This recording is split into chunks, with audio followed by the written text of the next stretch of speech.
Okay, in this lesson, we are going to be looking at all kinds of different problems that involve motion and how you can use systems of equations to solve motion problems, okay?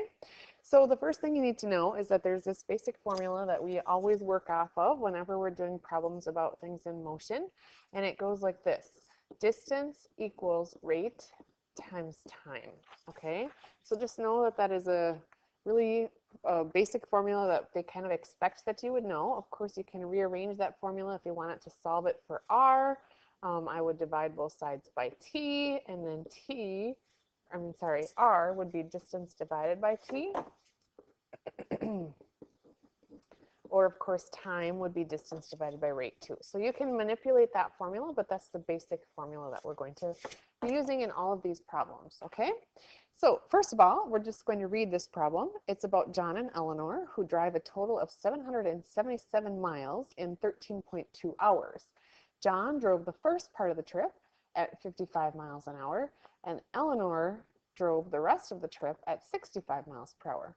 For what length of time did Eleanor drive? Okay, whenever you do these problems, what I would suggest that you do is that you make a handy-dandy little chart that goes something like this. We have a distance column, and we have a rate column, and we have a time column, okay? And then, of course, we have John, and we have Eleanor,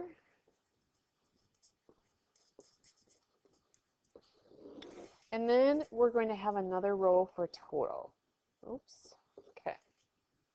All right, so let's sort of fill in the blank about what we know and what we need to find out. So our question is, for what length of time did Eleanor drive?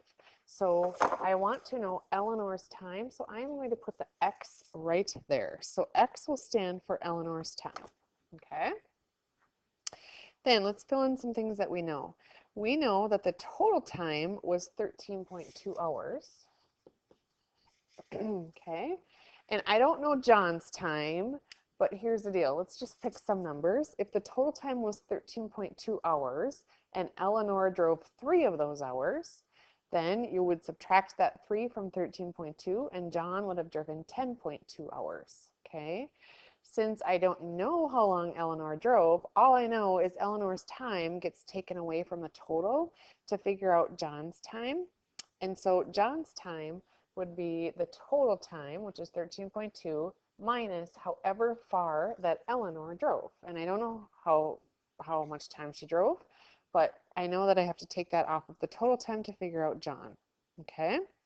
Then I know that John was traveling at 55 miles an hour on average, and Eleanor was traveling at 65 miles an hour. I won't have a total rate there. That doesn't make sense. So we'll leave that, the rest of that column blank, okay? Then again, remember that we have the basic equation is distance equals rate times time, okay? So to figure out John's distance, I will take John's rate times his time. So this would be 55 times 13.2 minus x. And Eleanor's distance would be her rate, which is 65, times her time, which would be x. Okay, and then we know that they drove a total of 777 miles. Okay, so now we need to take this information and we need to make some sort of equation out of it. And so we're going to go ahead and do that. Notice that we only have one variable in this whole entire thing, and there's another way you could do this too, so I will show you that. But I think most people will set it up like this, okay? So here we go. I know that the total distance between John and Eleanor is 777. So I'm going to make an equation that looks like this. John's distance, this totally is not writing right now, okay? John's distance plus Eleanor's distance has to equal 777, okay? So you can solve that if you want, absolutely. And if we do that, we will have to distribute that 55 through that parentheses there. and you'll take 55 times 13.2. And when you do that, you will get 726. And then 55 times negative x would be negative 55x plus 65x equals 777. Okay, so I'm going to combine my like terms now. So I will have 726 plus 10x equals 777. I'll subtract 726. And 777 minus 726 is 51.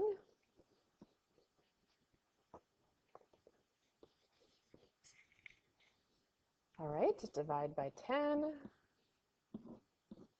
And x is 5.1.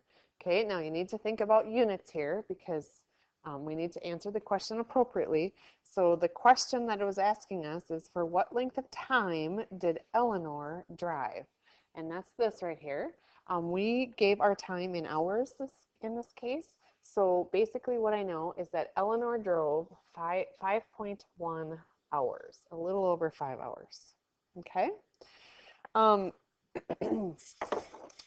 that is that.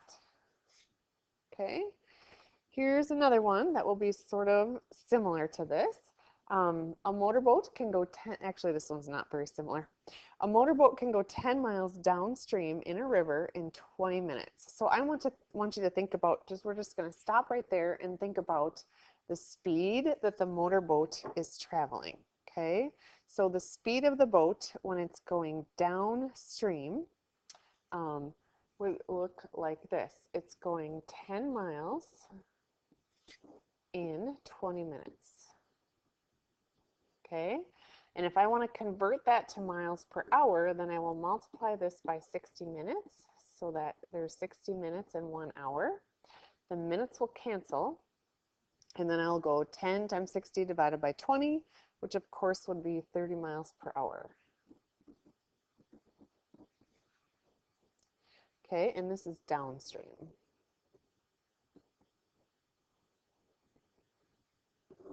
All right, and then upstream, which is when they're going against the current. So you would expect them to be traveling slower, which it does. Same 10 miles, but now it takes them 30 minutes to do that. And if you think about that in terms of miles per hour, I would multiply by 60. And the minutes are going to cancel. And you will get 20 miles per hour. Okay, so that's just how fast the boat is traveling, or when it's going downstream and upstream, okay? So now we need to take into account the speed of the current, okay? Because the current affects the speed of the boat. It's not just the motor or how fast the actual boat is traveling, but the flow of the water affects that speed also, okay? So this is what I want you to think about. When you're going downstream or you're going with the current, okay, then you have the speed of the boat, like the power of the engine, right? Plus you have the current working with you to make you go faster. That current is going to make you go faster. So you've got the boat speed plus the current speed, which is pushing you, and that is going to allow you to travel at 30 miles per hour because they're going downstream. Okay, then upstream, which we did on the second part, you've got the motorboat speed that's working one way and making you go faster and faster and faster and faster, but then the current is working against you and taking speed away from you. Okay, so the current's speed is going to slow you down, which is why you now only are traveling at 20 miles per hour. Okay, and so now we've got a system of equations here that we can go ahead and solve. And we are going to do that. Easiest way to do that in this case would be to use elimination, where I add these two equations together. So I can drop the c's out of there. And then when I add the m and the m, I have 2m. And over here, 30 plus 20 makes 50. Divide by 2. So m is 25, sorry.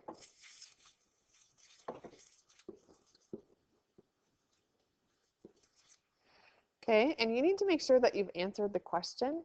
M was the motorboat's speed, and I should have written that in my problem, sorry. M is motorboat speed, and the current is, the C is the current speed.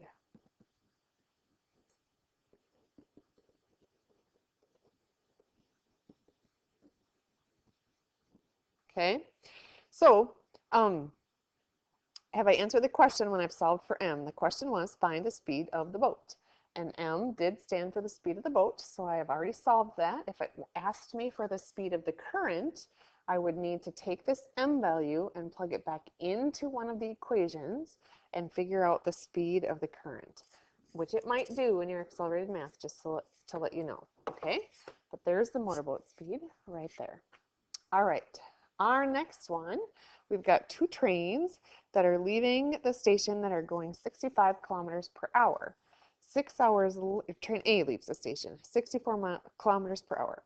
6 hours after that, train B leaves the same station that's traveling in the same direction at 84 kilometers per hour. How long does it take train A to catch train B? Just to kind of draw you a little picture, here's, let's say, train A, and here's train B. And train A takes off and it heads this direction and it's going 64 kilometers per hour and it gets so far and then train B leaves, right? So train A is going to continue traveling while train B starts, and train A is going to go and train B is going to go, right? They're all going to go, and eventually they are going to catch up to each other somewhere, some distance along the way, because train B is traveling a little bit faster, okay? Eventually they're going to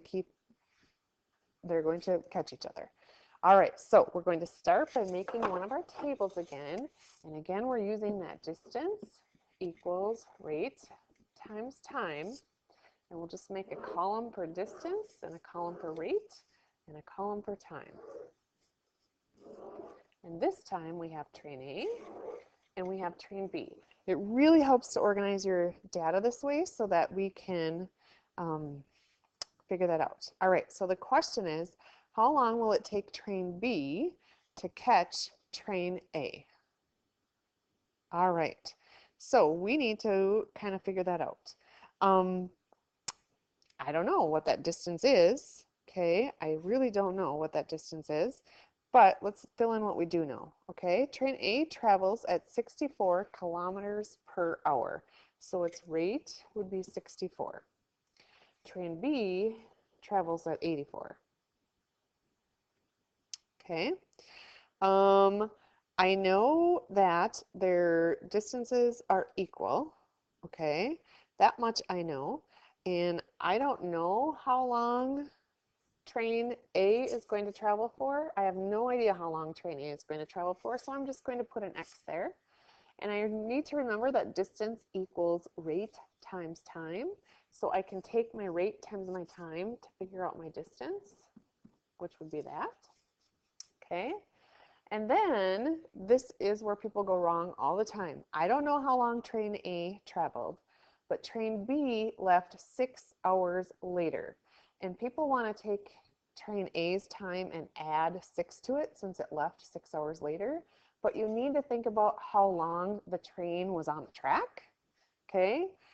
Train B didn't leave until 6 hours after train A. So train B was on the track 6 hours less. So this should be an X minus 6. Excuse me here. Please report to the office at this time. All right, so train B's time would, or distance, I'm sorry, would be its rate times its time. So it will be 84 times X minus 6. Okay, so now I need to come up with some sort of equation here.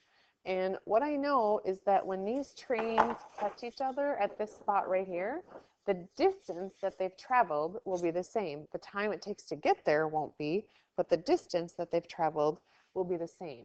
So their two distances have to be equal to each other. And so this is what my equation will look like. And then I can just simply go ahead and solve that. And so I will distribute that 84 through. And 84 times negative 6 is negative 504. And then I'll go ahead and subtract my 84x so that I can combine my x's. And I will have negative 20x equals negative 504. Okay, and then I'll go ahead and divide by negative 20. And x is about 19.2. And let's think about what x stood for in this case. X in our table right here, x stood for how long that train A was on the road, on the tracks, I should say. Okay, X stood for how long train A was on the tracks. The question is, how long did it take train B to catch train A? And you know what? I think I just messed up here because I think I was a step ahead of myself. Yeah, this should be 25.2. Sorry, I was a step ahead of myself. Okay, I want to know how long it takes train B. So X, if we go back to our table up here, X stands for train A. Train B would be 6 hours less than that. Okay, so train B would be x minus 6, which would be 25.2 minus 6, which is where I got the 19.2 from. Okay, and it will take 19.2 hours for train B to catch train A. Okay, then we're going to just set up this next one. I'm not even going to solve it with you, but you're going to get some like this in your accelerated math possibly. And so I just want to do this with you here too quickly. Mia's average drive speed is 17 kilometers per hour faster than Richard's. In the same length of time it takes Mia to drive 174 kilometers, Richard drives only 140 kilometers. What is Mia's average driving speed? Okay, so again, we're going to do distance, rate, time. And we have Mia, and we have Richard. All right. I know that Mia drives 17 kilometers per hour faster than Richard, but I don't know Richard's rate, okay? So I don't know Richard's rate. I know that Mia's is 17 kilometers per hour faster than that. So I can set it up like this and say, I don't know Richard's, but Mia's is 17 kilometers faster. Or if I wanted to, I could also do this and say, I don't know Mia's speed, but I know that Richard is 17 kilometers slower per hour slower than Mia. Either way you want to do it is fine. I'm just going to leave it like this. Okay. I know that Mia drove 174 kilometers and Richard only drove 140 kilometers. So now I have this time column to fill out. Okay, and this is what you need to know. Kind of a side note, distance equals rate times time. So if I want to solve that equation for time, then I would divide by r, and time equals distance divided by rate. Okay, so here I would do 174 divided by my rate, which is x, and here I would do 140 divided by my rate, which is x minus 17. Okay. Then this is key. It says in the same length of time, which means that their times that they're on the road are equal to each other. So I would do 174 over x equals 140 over x minus 17. Okay, and then I'm going to go one more step and then I'm not even going to tell you what the answer is, but here's how I would solve this. I would need to cross multiply. So I would take 174 times the quantity, x minus 17, so make sure that you distribute that through, equals 140 times x, okay? And that would allow you to solve for x, and then just make sure that when you get x, that it's really what it answers the question that it's asking, okay? So in this case, x would be Mia's rate, which is exactly what I wanted to find. I wanted to find Mia's driving speed. So in this case, once I solve for x, I will have that. Okay? And that should do it for this lesson.